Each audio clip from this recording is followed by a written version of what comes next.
Françaises et Français, je n'arrête pas de vous dire de vous expatrier, votre valeur à l'international est beaucoup plus grande que ce que vous imaginez. Et aujourd'hui, je vais vous le prouver. On a de la data, on a des nouveaux graphiques. Attention, cette vidéo va être un petit peu clivante, ça va déplaire à certains. On va essayer de ne pas utiliser certains mots. Et je pense que c'est extrêmement important, les gars, de vous mettre ça dans le crâne, parce qu'il y a beaucoup de gens, vous avez suivi des formations en France, vous avez un work ethic à la française.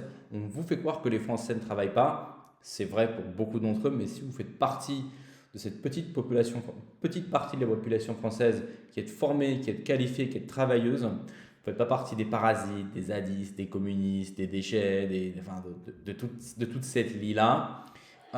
Vous êtes peut-être exploité pour un salaire qui est 1000 fois inférieur à celui que vous devriez toucher. Vous voyez ici, on a un graphique en fait. Je vais vous traduire. Donc, deux pays en Europe ont fait une analyse de la contribution fiscale des immigrés en fonction de leur pays d'origine, le Danemark et les Pays-Bas. Donc il y a le Danemark et les Pays-Bas qui ont regardé, ok, nos immigrés ils viennent de plusieurs pays du monde, lesquels vont avoir un impact positif, lesquels vont avoir un impact négatif.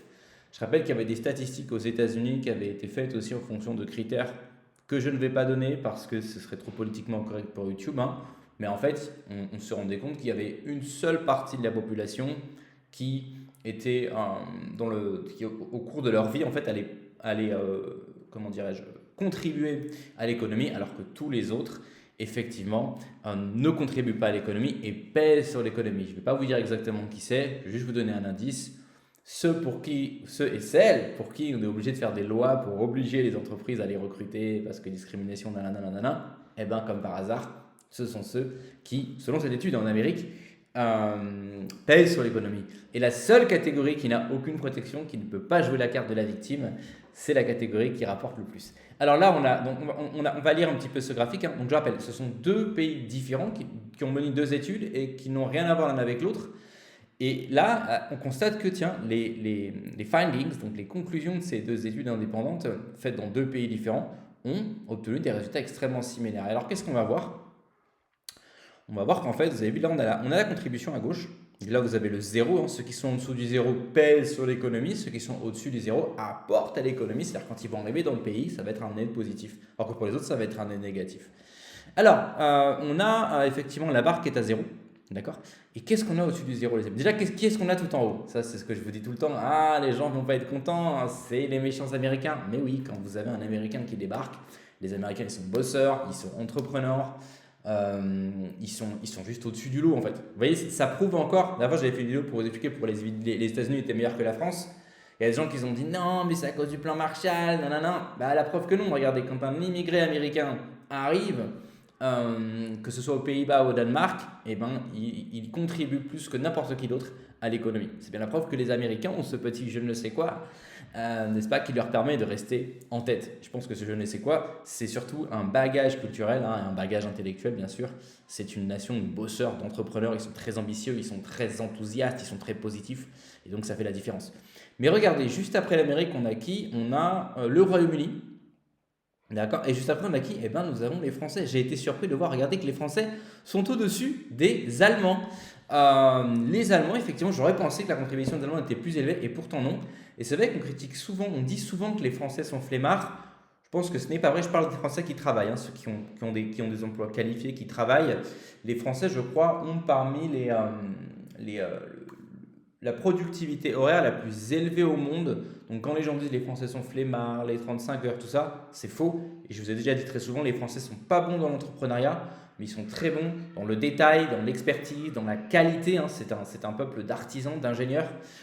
Les Français sont très bons. Donc si un jour vous devez employer des Français pour faire un travail qualifié, vous employez un Français qualifié, vous serez une des main-d'œuvre les meilleures au monde en fait. Par contre, c'est vrai, c'est pas des gens qui sont faciles à travailler, c'est des gens qui, quand le travail est fini, ils veulent rentrer chez eux et vous n'allez pas les exploiter. C'est le contraire d'un Indien en fait. L'Indien, il va être très soumis, très gentil, il va travailler 18 heures par jour, mais en fait, en une semaine, il a produit moins qu'un Français en un jour. Vous voyez.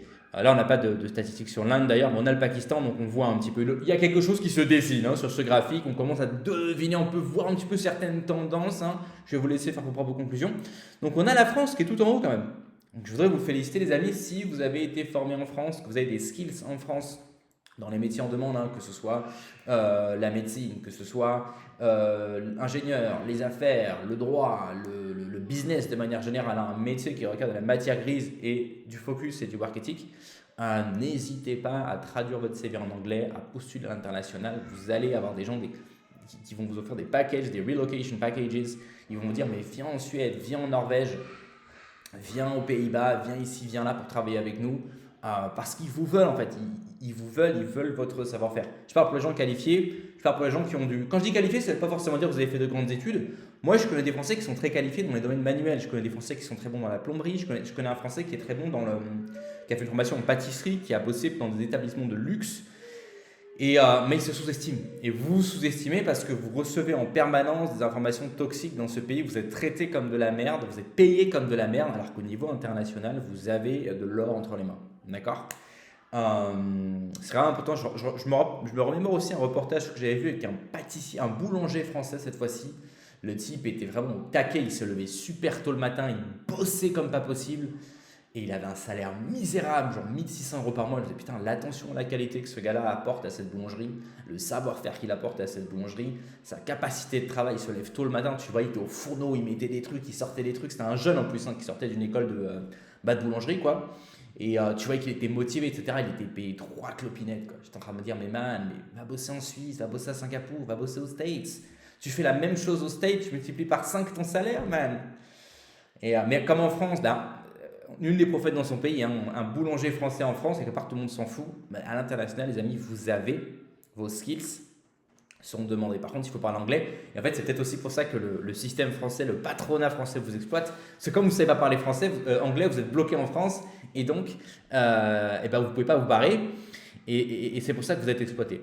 Alors, la France va là tout en haut, hein, de ce graphique avec le Royaume-Uni. On a compris, le Royaume-Uni, c'est pas… Vous savez qu'au Royaume-Uni, il y a beaucoup de Pakistanais. Alors, entre un citoyen anglais d'origine pakistanaise, en gros le Pakistan sur cette courbe, et un citoyen anglais peut-être d'une autre origine, bon, il n'y aura peut-être pas le même output. Vous voyez ce que je veux dire? Ce sera peut-être effectivement, sur le papier, hein, ce seront tous les deux des immigrés de la Grande-Bretagne, mais en termes d'output, ce ne sera pas la même chose. Donc, vous voyez, là, ce sont les limites de l'étude, hein. Il est question évidemment de nationalité. On n'est pas voulu aller forcément plus loin que ça parce que ce n'était pas toujours légal d'aller trop loin dans ce type de recherche. Mais enfin, voilà. UK France au top. Donc, si vous êtes français et que vous avez des compétences, cherchez à l'international, les amis. Qu'est-ce que vous voulez que je vous dise de plus? Ensuite, on a Italie, Espagne et Allemagne. Et bizarre quand même, l'Allemagne qui est en dessous de l'Italie et de l'Espagne. C'est intéressant. Donc là, effectivement, on a ici, c'est lifetime contribution. Et là, c'est par an. Alors, ouais, effectivement, de toute façon, l'Allemagne est en dessous dans les deux cas par rapport à l'Italie. Franchement, c'est étonnant quand même. Moi, j'aurais pas imaginé que des Allemands… Après, voilà, quel type d'Allemands, hein, on ne sait pas. Ce sont des gens qui ont la nationalité allemande. On ne sait pas pourquoi. Ça m'étonne quand même que les Allemands contribuent moins que des Espagnols ou des Italiens. Même si je sais que les Espagnols et les Italiens peuvent être une excellente manœuvre. Hein, ce sont des Européens. Mais voilà, et ici, il y a un amalgame, hein, c'est Western. D'accord, Western, ça veut dire que tu viens du West. Ça veut dire que tu viens du monde des oppresseurs, du monde des capitalistes, du monde des méchants, hein, ceux qui discriminent. Et ben voilà. Et ensuite, effectivement, on a quelques pays de l'Est ici, regardez. La Roumanie qui est à peine dans le positif sur la contribution annuelle, mais qui reste dans le négatif sur la contribution lifetime. Et je pense que c'est parce que, ils vont remonter, mais c'est parce que pendant longtemps, en fait, les Roumains qui quittaient la Roumanie pour aller dans les pays de l'Ouest, c'est plus des mecs qui allaient dans le bâtiment, qui allaient faire des métiers, voilà, comme ça, vraiment low level, quoi, hein. J'espère que ça va changer. En tout cas, moi, évidemment, c'est peut-être aussi parce que c'est le milieu que je fréquente, mais il y a certains Roumains que je fréquente sont des gens qui sont très qualifiés, qui d'ailleurs ne veulent même plus quitter la Roumanie dans certains cas, ou s'ils la quittent, c'est vraiment pour aller chercher des métiers qui vont rapporter beaucoup d'argent dans l'IT, etc. Mais effectivement, il y a encore des petits efforts à faire. Et regardez encore quelque chose d'intéressant. Je vous parle souvent de la Chine, les amis. On vous hype la Chine. On vous dit la Chine va remplacer les États-Unis, blablabla. La Chine va remplacer les États-Unis. Regardez la Chine. Elle est tout en bas. Comparez ça à North America. North America. Tu vois ce que je veux dire? Il n'y a pas de différence possible. Il n'y a pas de comparaison possible. Il n'y a pas Russie par contre. Il n'y a pas de comparaison possible. La Chine est en bas. Oui, les Chinois sont disciplinés. Oui, c'est vrai. Soi-disant, ils ont un QI plus élevé. Il se trouve que ces études sont peut-être trafiquées. Ils sont disciplinés. Mais enfin, je sais pas, vous allez dans le 13e arrondissement de Paris. Certes, il n'y a pas la criminalité que vous allez avoir dans le 9-3. Mais enfin, vous avez quand même beaucoup de. Vous savez, ce sont ces communautés, hein, où ils sont entassés dans des tout petits appartements. Ils font des portefeuilles en cuir, ils font beaucoup de trucs manuels. Ils ont des petits restaurants, etc. Les Chinois, c'est pas non plus. C'est une communauté qui généralement est discrète. Mais bon, c'est pas non plus. Voilà, c'est pas ce qu'on vous dit, les gars. Arrêtez de croire que la Chine va dépasser l'Amérique ou je sais pas quoi. Enfin, bref. À ce tour-ci, je suis sûr que même la France produit plus d'innovation que la Chine, quoi. La France, évidemment, en termes de quantité, n'est pas au niveau, mais en termes de qualité, que ce soit surtout dans. Il me semble que la France, dans la technologie militaire, hein, et aérienne, les drones, les avions, etc., est vraiment en pointe. Et puis évidemment, on a le luxe, etc., avec LVMH. Mais enfin, vous voyez la Chine qui est avec la Roumanie, la Lituanie et la Pologne, quoi. Voilà, quoi. Et puis après, bon, là, on a effectivement d'autres pays, hein. On a la Thaïlande, les Philippines, hein, on en parle souvent, la Thaïlande et les Philippines, la Bulgarie, voilà, le le Vietnam, hein, tous ces pays. On parle souvent sur les chaînes d'expatriés de ces pays-là, bah, effectivement, c'est les pays dont la main-d'œuvre n'est pas non plus super qualifiée. Alors ça me fait penser aux gens qui vous disent oui, dans le code, les codeurs indiens, ils vont remplacer tout le monde. Oui, oui, oui, on attend toujours, ça fait 10 ans qu'on entend ça. Voilà, Vietnam, Pakistan, hein, effectivement, Turquie, Maroc. Hein. Alors Maroc, j'allais dire, c'est le moins pire. Parce qu'après, tu as Tunisie, puis après, tu as Algérie quand même. C'est pas exactement la même chose encore. Déjà, le Maroc, il est plutôt en bas.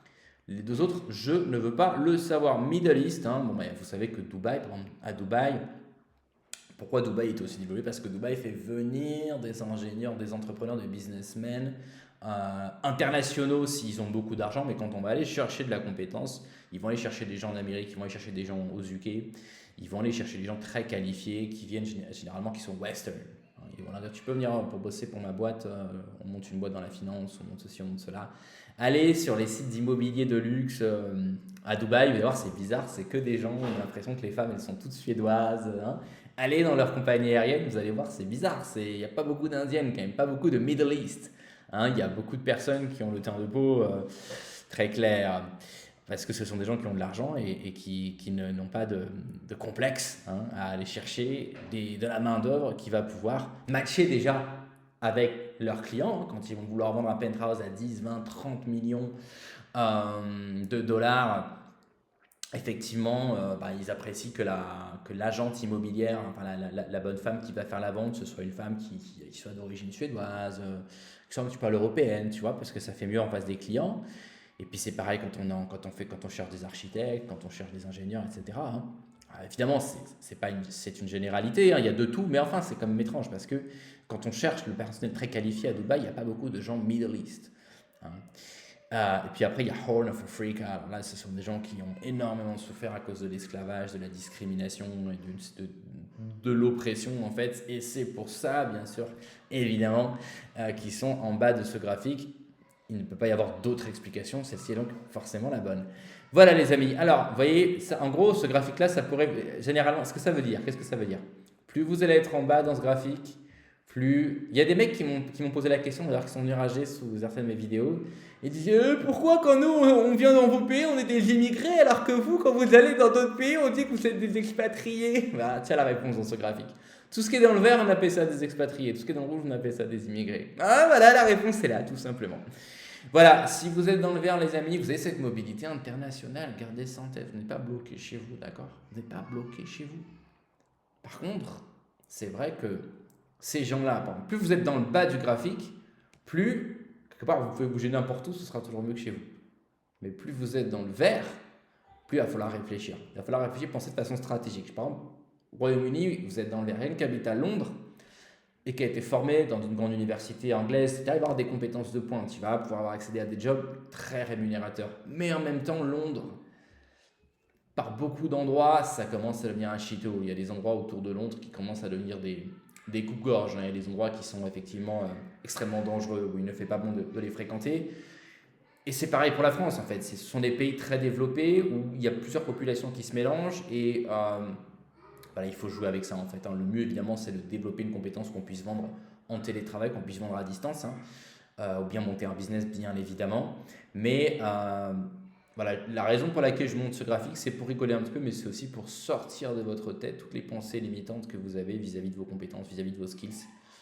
Vous êtes valorisé, les amis, vous avez de l'énergie à revendre, même pour ceux qui n'avaient pas forcément le très grand diplôme ou une carrière. Vous dites, moi, j'ai pas une carrière de ouf, mais simplement votre attention au détail, votre façon de travailler, répondre au téléphone quand quelqu'un appelle, arriver à l'heure au rendez-vous, c'est un truc qui n'est pas normalisé au niveau international, les amis. Les Français, d'ailleurs, ont tendance à arriver un petit peu en retard. Pas les Allemands. Mais vous voyez ce que je veux dire, c'est ça en fait. C'est l'artisan moyen en France, il y a beaucoup d'escrocs comme partout, mais l'artisan moyen en France va faire une qualité bien supérieure à l'artisan moyen au Pakistan, vous voyez ce que je veux dire. Mais c'est pas de leur faute, ils sont oppressés, je suis pas en train de remettre la faute sur eux. Mais enfin voilà, donc c'était la petite trouvaille du jour. J'espère que ce petit graphique vous a intéressé, ce petit insight a été intéressant pour vous. Et si vous voulez d'autres tips, conseils, mindset, business, expatriation, où est-ce que je me barre, comment je gagne de l'argent depuis l'étranger, comment monter un business en ligne, comment devenir créateur de contenu, ça se passe dans le lounge, ça se passe en description, dans ma newsletter. Et aussi en commentaire, si vous avez des questions, j'y réponds gratuitement. On se retrouve la prochaine fois pour un épisode de Super Digital. Ciao les amis.